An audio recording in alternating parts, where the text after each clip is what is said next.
Senegal looks very, very good, to Guinea off, the qualifying race. So I think they look decent. But you check out how they have been performing well in camp. I think I am not so impressed, in terms of matches they played. I mean, they haven't been convincing enough. Results are so slim, results are so close, and I think they lost, the last game over the weekend. They played men. Yeah, they played men. You can say under 15 years are great, but test games are meant to test your strength and your weakness. So just like when you said, Omagbemi is sitting on a difficult job. A lot of people have said a lot about Omagbemi. He has done well for ourselves, and we need someone that could take charge of this team. And Senegal is just a big test for them on Friday. I just hope they could come back with a decent result and finish the job in Abuja. That's right. Very, very important, that game. So if they win, second leg, it's just be a stroll in the park for them. Just emulate what the Falconets did, and then they will be fine. But coach of the team, Florence Omagbemi, says, look, I have so much confidence in this team, and I agree with her. So Super Falcons, all the best. They leave the country tomorrow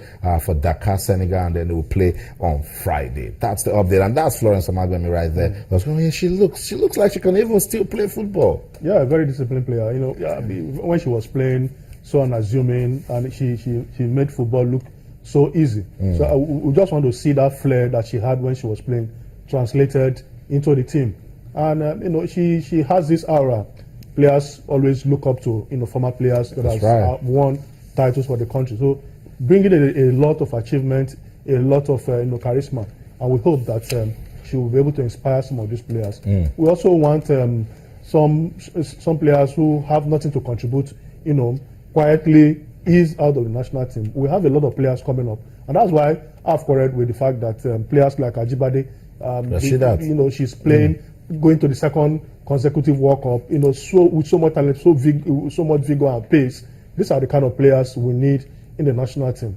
Particularly when you consider longevity, you want to see her play for the Super Falcons for a long time. Absolutely. I agree with you. So that's the update from the Super Falcons and their qualifying game against Senegal. Okay, let's come back now and talk about the FA Cup games played over the weekend. It was a competition of upsets, but it wasn't for MFM. That's their first trophy this season. Was a straightforward victory over Bridge FC in Lagos. In Abeokuta, Gateway defeated Alma FC by 3-0. Look at that.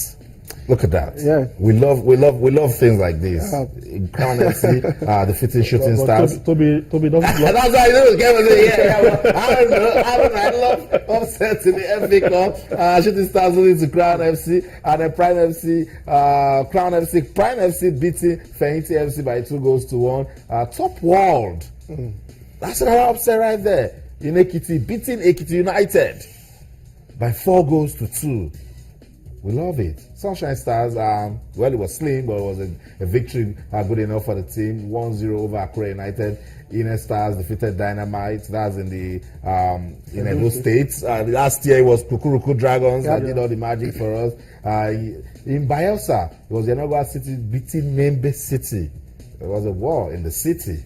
Rivers United and Go Round. This one was motivated by cash. Yeah. The proprietor of Go Round says, beat Rivers United and you make money. 20 million. That's right. That's it. That's right. A lot of money going out there. And Go Round, they say, we can't let this money go round. and they thought that it will go around this money can go around the players. So that was it right there. Ifeanyi Ubah defeated Chisco and by 2-0. That one was played in Anambra State. Rangers crushed.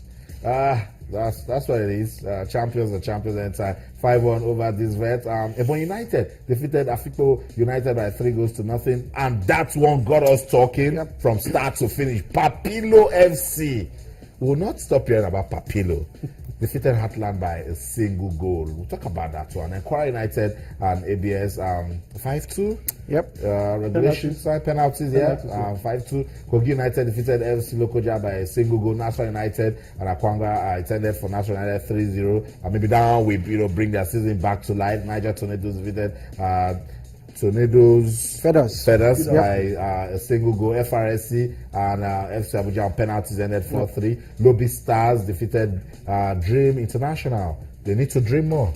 A club owned by Dominic Iyofa, the former chairman of Lobby Stars. There were a lot of games in the State's FA Cups. Buffaloes lost to Diamond FA by 3-2. El Kanemi Warriors. There was also penalties. 3-2 over El Kanemi Babes. Yobe, Desert Stars, winning 4-2 over Damaturu United. Sokoto United defeated Fabra Academy by 2-0. Wiki Tories and Wiki Tories feeders. So it gives us an opportunity to see what other teams are doing that we don't get to talk about regularly. But the good thing is the finalists will come to the nationals. Good one for our football. Yeah, good one for our football. About 64 teams of them, and it will only have 2 finalists in the final. So it is a long race. It is a tournament where you need to put your best, and the best will surely get to the finals. And I mean, for teams, that suffered upset, in the state finals, we try to build up going to the national level. We've got some. I think we've got some surprises into the national level. So there's Papilio FC, there's FC Yamalite, and the rest of the teams. Let's run through this one. It was in Jos, Giwa FC versus Plateau United. It was a good game of football. They just showed love to themselves. But it was just in the first minute. It was just in the first minute, and then the goal came, and it ended so for Giwa FC. But in all, Giwa FC, they will pick positives from this one, that they're still winning and they can easily to come back strong on Wednesday. State derby, these are games that will really, test you up, in challenges going to the NPFL on Wednesday. They've got a big game against Kano Pillars, very, very huge for them. And, in few days' times, these two sides will also play in the NPFL. So it is a dress rehearsal for both teams in Jos. So I think it was a very good game. And, that's right. It is a very good test for Giwa FC ahead of, the NPFL game on Wednesday. That's right. Very, very important. Let's talk about the NPFL game briefly only before we leave this segment. It's Rangers United and MFM. That one should get us talking. Another cracker after the Kano Pillars game.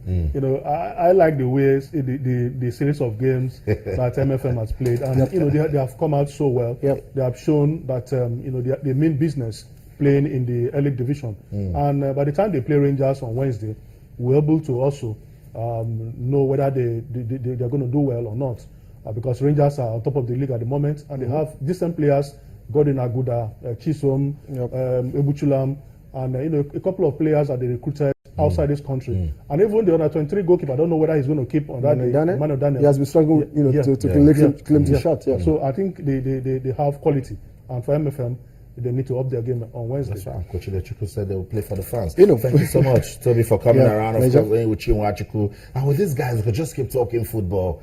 And we might just be around the news at 10. We don't want that. So that's it. That's the segment of football. We'll go on a break now. When we come back, we'll talk about Antonio Conte. We'll talk about the UEFA Champions League. Yes, it's back again tomorrow. And of course, we'll talk about that man who is doing all he can for tennis and his career, Novak Djokovic. That's what get our attention on return. Stay.